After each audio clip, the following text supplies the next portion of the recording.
اللہ تعالیٰ سے یہ بھی پوچھا کہ مجھے کیوں کلیم بنایا تم نے؟ تو حق تعالیٰ شانو نے کہا کہ ایک دفعہ بکری بھاگ گئی تھی، سارا ریوڑ چھوڑ کے آپ اس کے پیچھے جا رہے تھے، شام کو پکڑ میں آئی تو چاہیے تھا کہ اس کے ٹانگیں کاٹ دیتے، آپ نے زمین پہ لٹایا اور ان کے پیر دبانے لگے اور کہتے تھے اتعبتنی واتعبت نفسک سائر اليوم، اپنے آپ کو بھی تھکایا، مجھے بھی تھکا دیا، کیا ضرورت ہے اتنے دوڑنے کی؟ تو اے موسیٰ آپ اس قابل ہے کہ میں آپ کو اپنا دوست بناؤں۔ کہتے ہیں کہ موسیٰ علیہ السلام نے اللہ تعالیٰ سے پوچھا کہ میرے ساتھ جنت میں کون ہوگا؟ کہ میرا ایک خاص بندہ ہے قصائی، کہ قصائیوں کو میرے ساتھ رکھتے ہو کہ موسیٰ اس کو دیکھیں گے تو خوش ہوں گے۔ یہ پھر گئے اس بستی میں، اس شخص کا پتہ کیا، بڑا پیارا تھا، بڑا نمازی تھا، بڑا دیندار تھا، حضرت کو گھر لے گیا، پھر گوشت بھونا، ماں تھی، اس کو آرام آرام سے کھلایا، ہاتھ دھلایا، منہ دھلایا، پھر تولیہ دیا، پھر اس نے کہا بس جاؤ۔ حضرت موسیٰ دوسرے کمرے میں بیٹھے ہوئے، اب وہ دعا کر رہی ہے، اے اللہ میرے بیٹے کو موسیٰ کلیم کے ساتھ جنت دے۔ حضرت موسیٰ اٹھ کے یہ کیا ہوا؟ اللہ تعالیٰ نے کہا یہ اس دعا کو قبول کیا ہے، یہ اچھا ہے برے کا بہترین ساتھی ہے۔ حدیث شریف میں ہے جب دل سے آدمی معافی مانگے اللہ تعالیٰ معاف فرماتے ہیں، اور فرماتے ہیں یہ بندہ جانتا ہے کہ اس کا ایک رب ہے جو معاف کرنے والا ہے۔ والذین اذا فعلوا فاحشة او ظلموا انفسهم ذکروا اللہ فاستغفروا لذنوبهم اللہ ومن یغفر الذنوب الا اللہ ولم یصروا علی ما فعلوا وهم یعلمون۔ گناہ پر ضد نہ کرے، غلطی کو بار بار نہ کرے، اللہ کو یاد کرنے کے بعد دل و جان سے معافی مانگے، اوروں کے لیے بھی معافی مانگے کہ خدا ان کو بھی معاف کرے۔ ثم تاب اللہ علیہم لیتوبوا، فرمایا خدا نے ان پر رحمتوں سے توجہ کی تو ان کی توبے کی طرف توجہ ہو گئی، ان کی توبے کی توفیق ہو گئی ہے۔ کسی غساق، کسی صفاق، کسی قتال، کسی ظالم، کسی بدچلن کا یہ خیال آنا کہ مجھے ایسا نہیں ہونا ہے، میں غلطی کرتا ہوں، زیادتی کرتا ہوں، یہ بھی خدائی رحمتوں کا پرتو ہے۔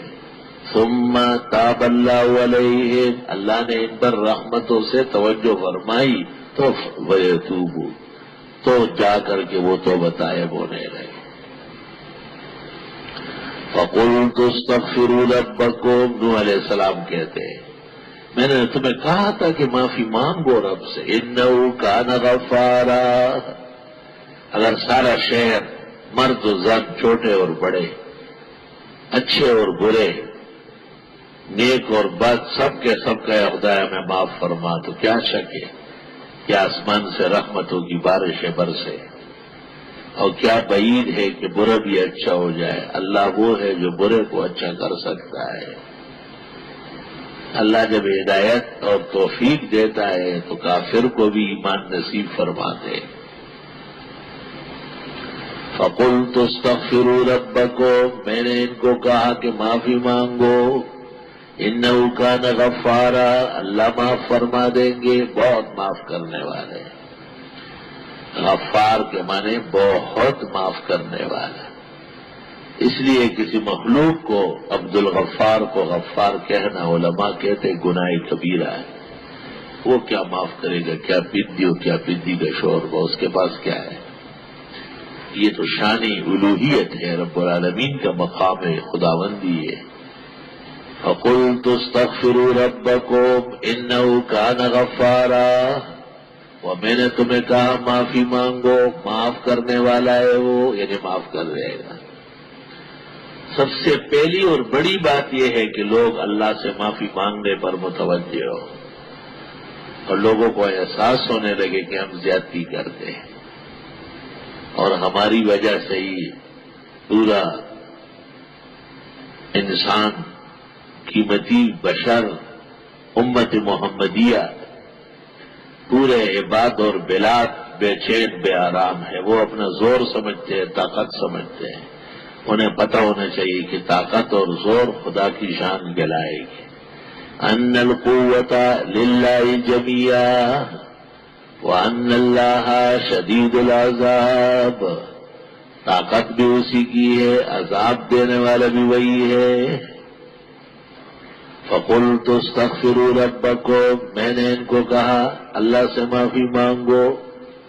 انہ کان غفارا، انہ کان غفارا یرسل السماء علیکم مدرارا. اللہ تعالیٰ جب مہربان ہو جائے تو ایک تو رحمتوں کی بارشیں برساتا ہے، رحمت کی بارش چاہیے. اللہم اجعلہ صیبا نافعا. آپ بارش کی دعا کرتے ہیں، خدا اس کو موسلادھار اور خیر کا باعث بنا. اللہ اس کو موسلادھار اور خیر کا باعث بنا. یہ نہیں کہ دریائے کوہستان اور دریائے کابل اور دریائے اسپات مل کے سرحد کو ڈبو دیا. دعا جب آدمی مانگے پوری دعا مانگے. وہ خدا بندوں کی دعا کا پابند نہیں ہے، وہ فعال لما یرید، جو چاہے کر بیٹھے، اس سے کوئی پوچھنے والا نہیں. لا یسأل عما یفعل وہم یسألون. لیکن بندہ خیر مانگنے سے خیر پائے گا، اللہ اس سے خوش ہوگا، اس کو اجر ملے گا، ثواب ملے گا. یرسل السماء علیکم مدرارا.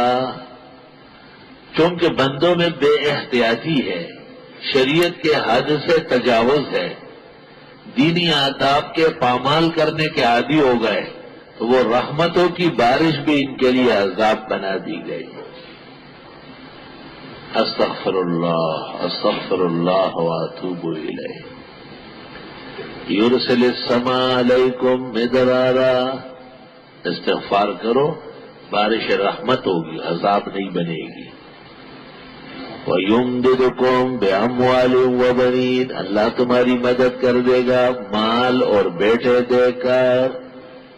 خدا کی قسم، اگر حضرت علی رضی اللہ تعالیٰ عنہ سے بھی پوچھا جاتا کہ کوئی ایسا وظیفہ دے کہ مال بھی بڑھے اور بیٹے بھی ہو جائے، تو حضرت علی یہی آیت پڑھ کے دیتے.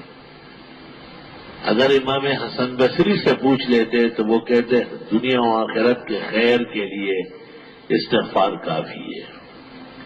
اگر پیرانی پیر حضرت اقدس شیخ عبد القادر جیلانی رحمت اللہ علیہ اور ولی الہند اور سلطان الہند محی الدین چشتی رحمت اللہ علیہ سے وظیفہ مانگا جاتا تو اسی پر ہی اکتفا فرماتے. خدا کا دیا ہوا وظیفہ ہے، کچھ عقل سے کام لو اور محنت کرو، استغفار پڑھنا سیکھو.